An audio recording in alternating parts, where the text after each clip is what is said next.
Միացյալ Նահանգների նախագահ Բարաք Օբաման հայտարարել է, թե ՆԱՏՕ-ի գագաթաժողովը կվերաշխուժացնի դաշինքը, որը կանգնած է 21-րդ դարի անվտանգության մրցահրավերների առջև։ Գագաթաժողովում մշակվել են ռազմավարական նոր մոտեցումներ, որոնք կկենտրոնանան կիբերահաբեկչական գրոհների եւ բալեստիկ հրթիռների դեմ պայքարի վրա։ Նախագահ Օբաման Լիսաբոնում հայտարարել է, թե գագաթաժողովի որոշումները նաեւ կամրապնդեն Միացյալ Նահանգների եւ Եվրամիության համագործակցությունը։ Աշխարհի 28 անդամ երկրներից բաղկացած ՆԱՏՕ-ի զինվորների թիվը Աֆղանստանում հասնում է մոտ 130,000-ի։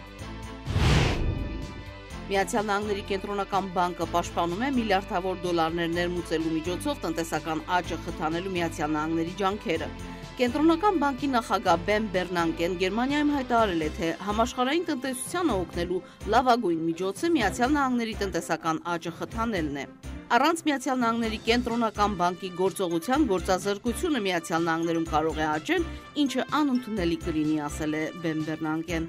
Բեռնանկեն ավելացրել է, թե պետք է թողնել, որ ազատ շուկան որոշի դրամի փոխարժեքը։ Այդ ակնարկը է հատկապես Չինաստանին եւ կոչ է անում, որ վերջինս վերջ դնի դրամարժեքի շուկաներին միջամտելու եւ չինական դրամի արժեքը արհեստականորեն ցածր պահելու գործելակերպին։